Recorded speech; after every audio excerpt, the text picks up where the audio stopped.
अस्सलामुअलैकुम everyone. Welcome to my YouTube channel Saraiki Munda in city. तो ये जी आज वॉक का दूसरा दिन था। हमेशा की तरह उठते हुए पड़ी मौत, लेकिन किसी न किसी तरह उठ ही गया। तो बाकी ये जो मैं आपके साथ अब ये डेली वीडियो शेयर करता हूँ ना वॉक वगैरह की, ये वॉक वगैरह मैंने अभी शुरू की है क्योंकि मेरा वेट काफ़ी बढ़ चुका है। 76 केजी हो चुका है और किसी ज़माने में ये सिर्फ 70 हुआ करता था और पेट भी निकला है, जो कि बहुत ही बुरा लगता है।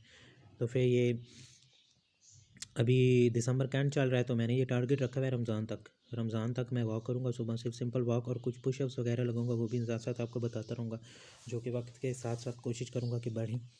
और बाद में और बाकी ये खाने की रूटीन शेयर करूँगा और खाना वही रखूँगा सिंपल, जो कि मैं पहले खाता हूँ अपनी डेली लाइफ में, वही रखूँगा। और ये सिर्फ छोटा सा एक एक्सपेरिमेंट है।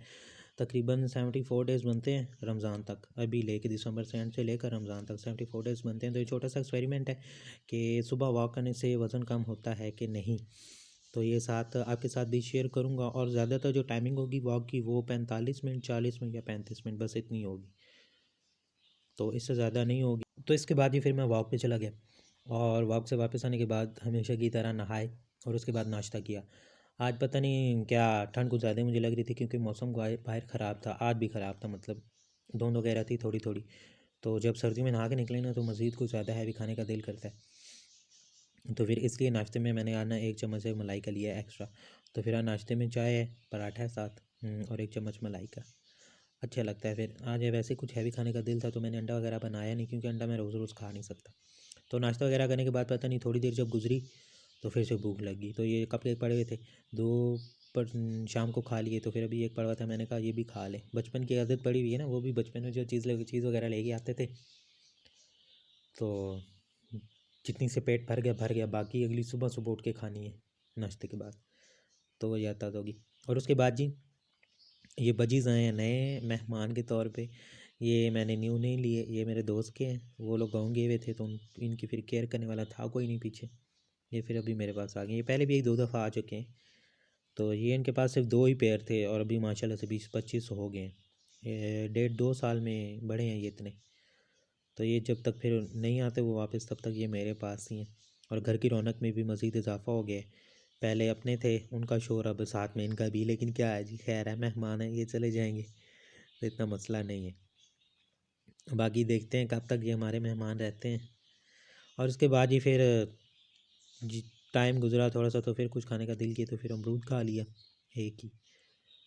तो इसके बाद ना मैंने एक केला खाया, तो मुझे याद ही नहीं रहा कि ये तो रिकॉर्ड करना था। तो फिर जब याद आया ना तब तक मैं ज़्यादा खा चुका था, छोटा सा पीस बचा था, लेकिन मैंने फिर भी ये रिकॉर्ड कर लिया। और उसके बाद ये थोड़ी सी बच्ची भी मुँह भली थी। और ये नहीं कि मैं बस साथ साथ एक ही दफ़ा खाता रहता था, कुछ कुछ टाइम के बाद, मतलब थोड़ा थोड़ा टाइम गुजरने के बाद ना वक्फे वक्फे से ये चीज़ें साथ साथ खा रहा था।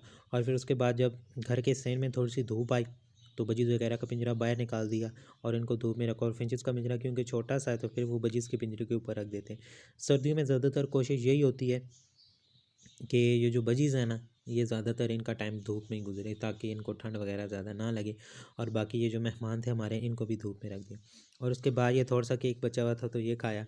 और फिर हो गया जी शाम का टाइम, तो रैबिट्स वगैरह को चल के घास डाल दिया, क्योंकि और बतखें वगैरह फिर पीछे से आई हुई थी, टैं टैं कर रही थी कि हमें भी दो। फिर हमेशा की तरह थोड़ा सा उन्हें भी दिया और इनको घास डाला और इनको किया बंद।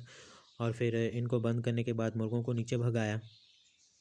ये मुर्गा हमारा जो है ना, इसका ज़्यादातर टाइम दीवार पे गुजरता है और अब तो इससे डर ही लगता है, क्योंकि जो नीचे बैठा हुआ बंदा होता है ना, उसको डर ही रहता है कि भाई ये कहीं ऊपर से बिठ ही ना कर दे। क्योंकि टिकटॉक पे एक वीडियो वायरल हुई थी, वो एक भाई होते हैं, उनकी बारात होती है, तो बारात वाले दिन ना उनके सर से जब सदका उतारते हैं ना, सदका उतारते हैं उनका, तो पुजिंदा मुर्गी से उतार रहे होते हैं, तो वो मुर्गी उनके ऊपर बिठ कर देती है, फिर उनके सही वाले मोए मोए होते हैं।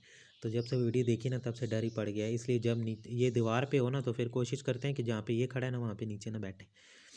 तो जी फिर इनको बंद किया और फिर मगरिब की नमाज़ वगैरह पढ़ी। नमाज़ से वापस आने के बाद छत पे गया, फिर बतखों वगैरह को बंद किया।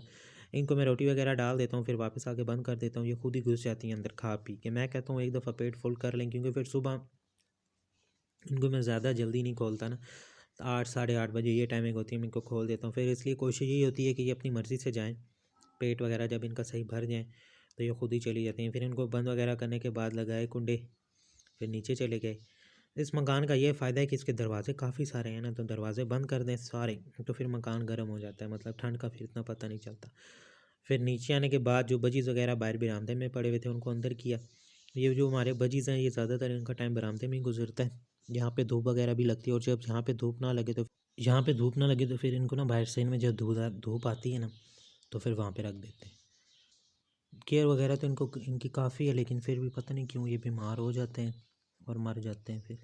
अच्छा, ये साल साल का हिसाब होता है ना। पिछले साल हमारे मतलब इतने बजीज़ नहीं मरे, हालांकि ठंड पिछले साल भी काफ़ी ज़्यादा थे, नहीं मरे। उससे पिछले साल मरे थे, लेकिन पिछले साल नहीं मरे। और अब इस साल फिर वही सीन है।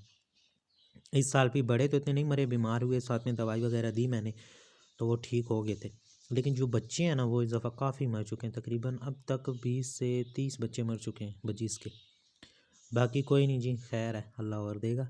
तो जब इनको अंदर रखता हूँ ना तो साथ क्या कहते हैं, खुला नहीं छोड़ता उस वक्त भी, ऊपर कोई ना कोई कपड़ा वगैरह डाल देता हूँ ताकि इनको ठंड ना लगे। क्योंकि आजकल सर्दी काफ़ी ज़्यादा हुई हुई है, धुंधें पड़ रही हैं 2-3 दिन से, ख़ास करके रात को। तो इसीलिए फिर इनके ऊपर कोई ना कोई कपड़ा डाल देता हूँ, दरवाज़ा वगैरह बंद हो जाते हैं तो फिर ज़्यादा मसला नहीं होता। ये है कि गर्म पड़े रहते हैं फिर अंदर, क्योंकि अब रात को बाहर रख नहीं सकते, क्योंकि फिर इनके बीमार होने का ख़तरा ना ज़्यादा है। बाकी फिर जी इनको बंद वगैरह करने के बाद खाना वगैरह खाया रात का। रात में कोफ्ते का सालन था और एक रोटी खाई साथ में। इसके बाद पिया कावा, और कावा पीने के बाद दूध पिया मैंने और साथ में केला खाया। तो ये जी थी आज की खाने की रूटीन और दिन की रूटीन। उम्मीद है आपको वीडियो अच्छी लगी होगी। फिर मिलेंगे नेक्स्ट वीडियो में, तब तक के लिए अल्लाह हाफिज़।